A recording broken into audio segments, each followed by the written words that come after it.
The acrid air burned Dr. Isabella Reed's lungs despite her filtration mask as she made her way through the ruins of what was once New Delhi. The year was 2157, and Earth was dying. The great coastal cities had long since surrendered to rising seas, and the inland metropolises had become graveyards of concrete and steel, abandoned to the toxic atmosphere that now plagued the planet. Isabella adjusted her protective suit's settings, watching the environmental readings on her heads-up display with growing concern. The pollution levels were even worse than usual today, but she couldn't turn back. Her research into ancient agricultural techniques that might help humanity survive these dark times had led her to this location, and she felt in her bones that something important waited in the ruins ahead. "Base, this is Reed." She spoke into her comm unit. "I'm approaching the excavation site. Radiation levels are within acceptable parameters, but air quality is deteriorating." "Acknowledged, Dr. Reed," responded Dr. Raj Patel, her research partner and the expedition's safety officer. "You have 45 minutes of filter time remaining. Please proceed with caution." Isabella picked her way through the debris, following the coordinates she'd extracted from ancient geological surveys. According to her research, this area had once housed a research facility dating back to before the first resource wars. If she was right, the facility might contain preserved samples of resistant crop strains that could help feed Earth's struggling population. The ground-penetrating radar in her suit picked up something unusual. A vast empty space beneath her feet, far too regular to be natural. "Raj, are you seeing this? There's some kind of structure down there." "Confirmed," he replied, excitement creeping into his usually stoic voice. "It appears to be approximately 50 meters below surface level. The readings suggest it's reinforced with some kind of metal we can't identify." Isabella carefully made her way down a partially collapsed section of road, using her suit's enhanced strength to move aside chunks of concrete. As she cleared the debris, she uncovered something that made her breath catch. A door, its surface covered in intricate geometric patterns that seemed to shimmer despite the lack of light. "This isn't from the Resource Wars era," she whispered, running her gloved hand over the patterns. "This is something else entirely." The door's surface responded to her touch, lighting up with a soft blue glow that spread outward from her hand like ripples in a pond. Before she could react, a beam of light swept over her body, and a melodious voice spoke in a language she'd never heard before. Then, surprisingly, it switched to English. "Genetic profile accepted. Welcome, inheritor." The door split apart with a soft hiss, revealing a pristine corridor that showed no signs of the decay that plagued the world above. The air that wafted out was clean, impossibly clean for this era. "Raj, are you reading these atmospheric numbers?" Isabella asked, checking her instruments in disbelief. "Impossible," he responded. "The air coming from that facility is cleaner than our best filtration systems can produce. How is this possible?" Isabella took a cautious step inside, and lights activated automatically, revealing walls covered in the same geometric patterns as the door. But as she looked closer, she realized they weren't just patterns. They were writing, mathematical formulas, and scientific diagrams, unlike anything she'd ever seen. "This facility," she said, her voice filled with awe. "It's not from the Resource Wars era. It's older, much older. And I don't think it was built to preserve crops." As she ventured deeper into the facility, her suit's sensors revealed more impossible readings. The power systems were still functional, running on some kind of energy source her instruments couldn't identify. The walls contained traces of elements that shouldn't exist in nature, and the architectural design suggested capabilities far beyond current human technology. In a vast chamber at the heart of the facility, Isabella found what would change everything. A spacecraft, sleek and beautiful, its surface covered in the same geometric patterns. But unlike the ruins above, it looked brand new, as if it had been waiting all this time for someone to find it. "Raj," she said, her voice trembling with the magnitude of what she was seeing, "I don't think this was built by our civilization at all.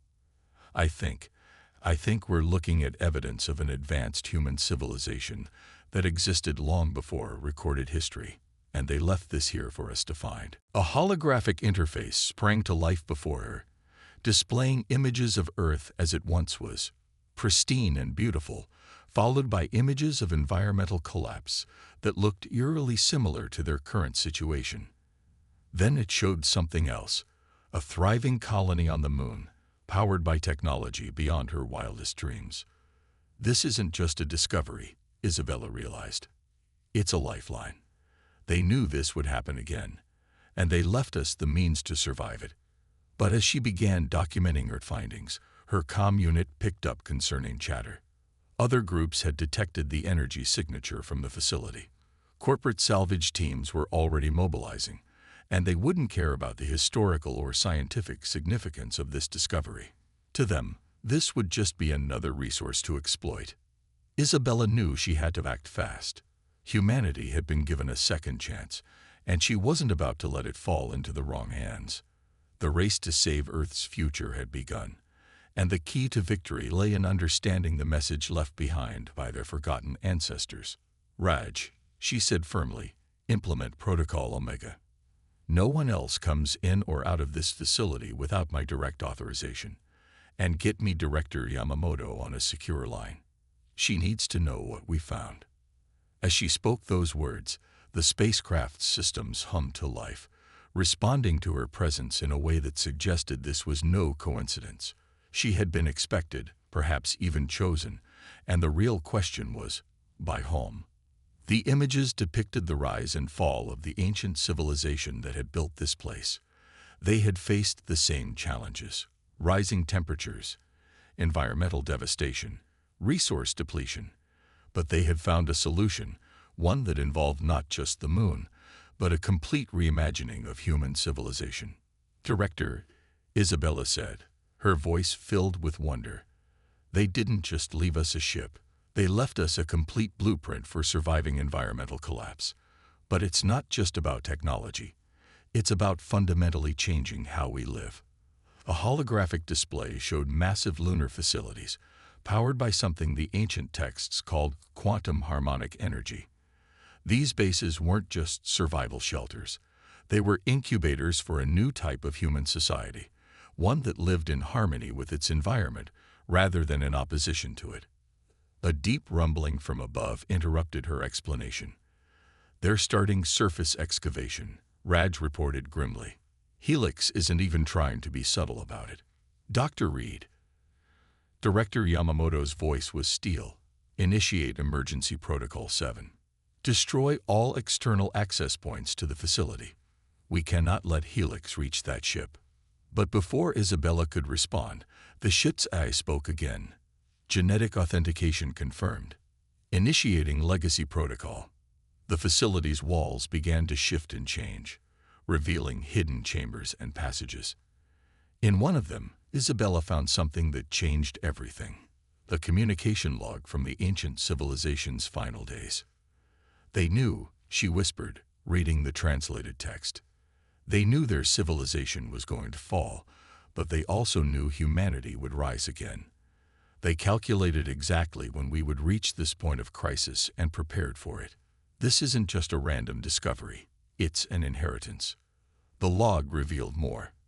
The ancient civilization hadn't just disappeared. They had deliberately gone into hiding, establishing bases beneath the lunar surface, where they could guide humanity's development from afar. The ship wasn't just a means of reaching the moon. It was a key to awakening something much larger. A massive explosion rocked the facility. Helix just breached the outer perimeter, Raj reported. Isabella, they've brought their entire security force. Sterling himself is leading the operation. Through the facility's security feeds, Isabella watched as Marcus Sterling, tall and imposing in his executive combat suit, directed his forces with cold efficiency. She had met him once at a global climate conference, before he had abandoned his environmental principles for profit. The man had a genius-level intellect, but no moral compass to guide it. Dr. Reed, Sterling's voice came through on all frequencies. Let's be reasonable. Whatever you found down there belongs to all of humanity. Helix has the resources to study and implement this technology properly. You're a scientist. You know one person can't handle a discovery of this magnitude. Isabella looked at the ship, then at the ancient texts still displaying their warning about the cycles of civilization. She thought about how Sterling and his corporation had contributed to Earth's current crisis, all while promising technological solutions that never materialized. "You're right about one thing, Marcus," she replied, her fingers dancing across the facility's control interface. "This discovery does belong to humanity. That's exactly why you can't have it." With those words, she activated the facility's defense systems, technology that had lain dormant for millennia, but was still far beyond anything Helix possessed. As energy shields sprang to life and ancient security measures activated, Isabella turned to the ship's AI interface. "Begin initialization sequence," she commanded, "and show me everything they left behind about the moon bases. If we're going to save humanity, we need to understand exactly what we're walking into." The race to preserve humanity's future had begun, and Isabella knew that the next few hours would determine whether their civilization would repeat the mistakes of the past or finally learn to forge a different path. The ancient facility's defense systems hummed with impossible power as Helix forces attempted to breach the inner chambers. Isabella stood before the spacecraft's main interface, her mind racing as she absorbed the stream of information the AI was feeding directly into her consciousness through some form of neural link. "Remarkable," she muttered, watching as complex mathematical formulas and engineering schematics flowed through her mind. The genetic marker they engineered into their bloodline. It's not just for authentication. It's a key to understanding their technology. "Isabella," Raj's voice crackled through the comm. "Sterling's teams are using quantum drills. At this rate, they'll breach the main chamber in less than an hour." The ship's AI responded to her rising anxiety by displaying more urgent information. The vessel wasn't merely a spacecraft. It was a seed ship designed to activate dormant lunar facilities that would begin the process of healing Earth. But first, she needed to understand how to pilot it. Initiating neural interface calibration, the AI announced. "Warning: this process typically requires multiple sessions over several weeks. Emergency protocols will compress the training. Subject may experience significant discomfort." Isabella gritted her teeth as the neural link deepened. Her vision blurred as 32,000 years of cached knowledge began flooding her consciousness. The ancient civilization had developed a symbiotic relationship with their technology, far beyond anything modern humans had achieved. Through the haze of information, she saw fragments of the past, the ancient civilization's greatest minds gathering as their world began to fail, making the decision to go underground, to wait, to prepare for this very moment. They had seeded backup plans throughout the solar system, but the moon was key to everything. Another explosion rocked the facility. Through the security feeds, she watched Sterling directing his forces with cold precision. He had switched tactics, using focused plasma charges to systematically disable the facility's outer defenses. "Director Yamamoto," Isabella called through her secure channel, fighting through the disorientation of the neural download. "How long until your forces arrive?" 3 hours minimum," Yamamoto replied grimly. "Our Chinese and Russian counterparts are mobilizing support, but Sterling's corporate forces have established a no-fly zone over the entire region. We're trying to break through, but..." The transmission cut off as another explosion hit closer to the central chamber. Isabella's hands flew over the ship's controls, now understanding their operation at an intuitive level. The vessel's power core began to activate, drawing energy from what the ancients called quantum vacuum fluctuations, a power source that modern physics had only theorized about. "Dr. Reed," Sterling's voice boomed through the facility's comm systems, "my sensors indicate you're powering up something down there. Think about what you're doing. One person shouldn't have the power to make decisions that affect all of humanity." Isabella laughed bitterly as she completed another neural training sequence. "That's rich coming from a man whose corporation controls half the world's remaining fresh water supply." The ship's AI suddenly highlighted a critical piece of information. The lunar facilities weren't completely dormant. A small group of the ancients' descendants still lived there, maintaining the technology, waiting for the right moment. For her, the genetic marker she carried wasn't random. It was the result of careful planning across millennia. Isabella, Raj's voice was urgent. They've breached the secondary barriers. Security drones are engaging, but they can't hold them back much longer. Whatever you're going to do, it needs to happen now. She made her decision. The neural interface had shown her enough. The ancients' plan was sound, and their technology could save not just a chosen few, but eventually the entire planet. But first, she needed to reach the moon. Raj, she called out, get to the emergency transport tube on sublevel 3. You have 4 minutes to reach the ship. What about the rest of the team? No time, she replied, watching as Sterling's forces breached another layer of defense. The ship's life support can only handle 2 passengers on emergency protocols. Everyone else needs to evacuate topside now. As Raj sprinted through the facility's winding corridors, Isabella began the ship's launch sequence. The ancient vessel's systems were elegant in their efficiency, designed to operate even after millennia of dormancy. The central chamber's ceiling began to retract, revealing a launch tunnel that led to the surface. Sterling's forces reached the main chamber just as Raj dove through the closing ship's airlock. Through the view screen, Isabella watched Sterling's expression shift from triumph to rage as he realized what was happening. You don't understand what you're doing, Sterling shouted, his forces opening fire on the ship's shields. That technology belongs to humanity.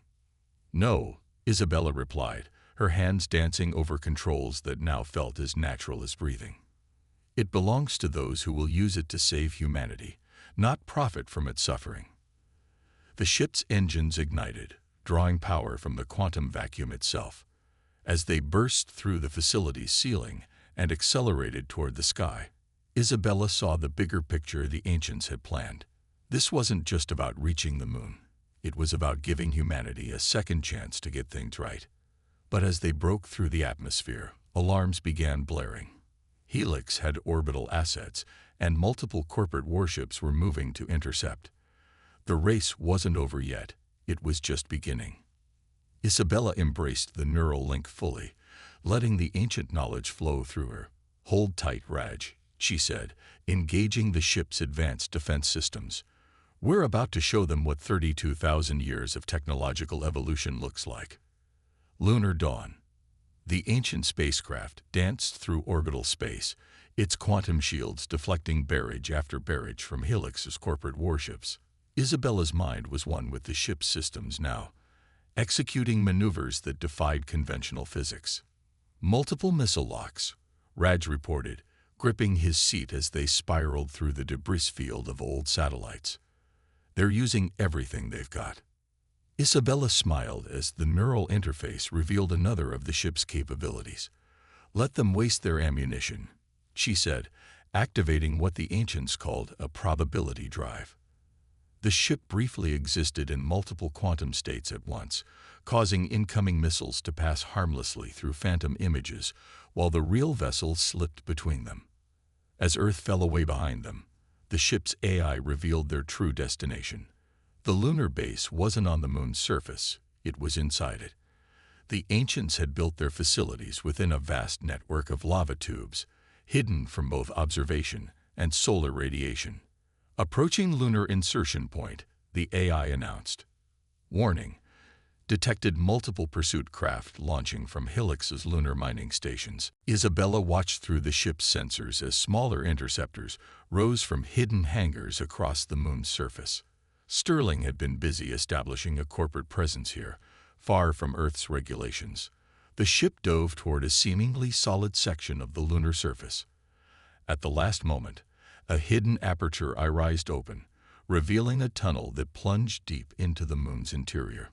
The pursuing craft couldn't match their maneuverability in the tight space, and several crashed against the tunnel walls. The tunnel opened into a vast cavern that took their breath away. A city stretched before them, its architecture both alien and familiar, lit by artificial stars that floated near the cavern's ceiling. And there were people, hundreds of them, descendants of the ancient civilization, emerging to greet them. "Welcome home, inheritor." A woman stepped forward as they landed, her features sharing a striking resemblance to Isabella.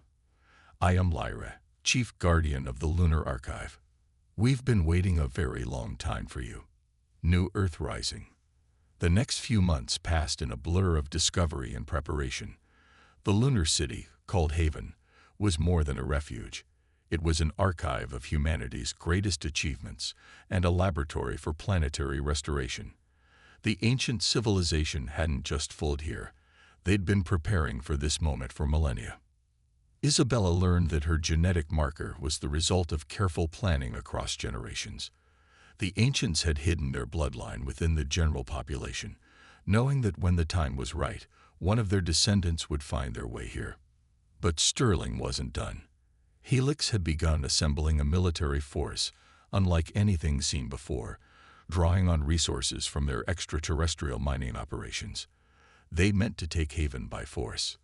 "The surface facilities are reporting massive energy signatures," Raj announced one day, now serving as Haven's defense coordinator. "They're preparing for a full-scale assault." Isabella stood in Haven's central control room, surrounded by holographic displays showing the moon's surface.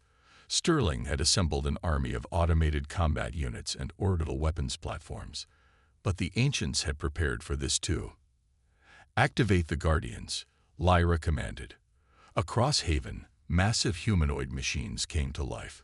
Combat units that combined ancient technology with human consciousness.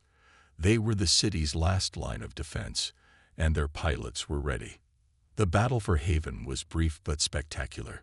Sterling's forces found themselves outmatched by technology they couldn't understand and warriors who had trained for centuries for this moment.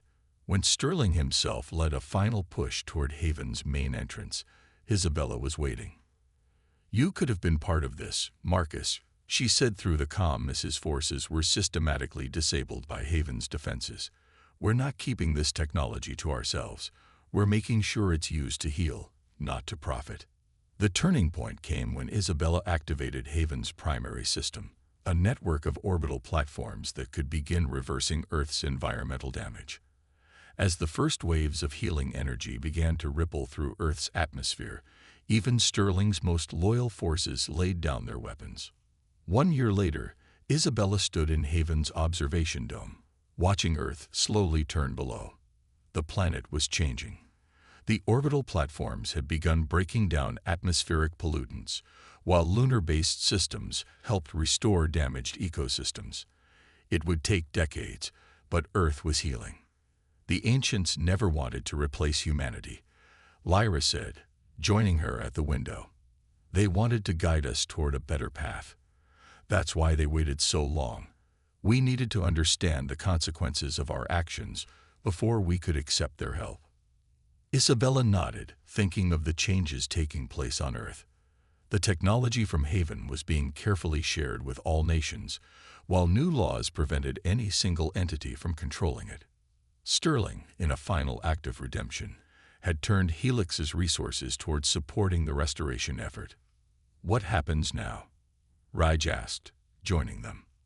Isabella smiled as the neural interface showed her visions of the future. Cities powered by quantum energy, deserts blooming again, oceans healing. Now we do what the ancients hoped we would. We learn from our mistakes, we grow beyond them, and we build something better. Together. The end.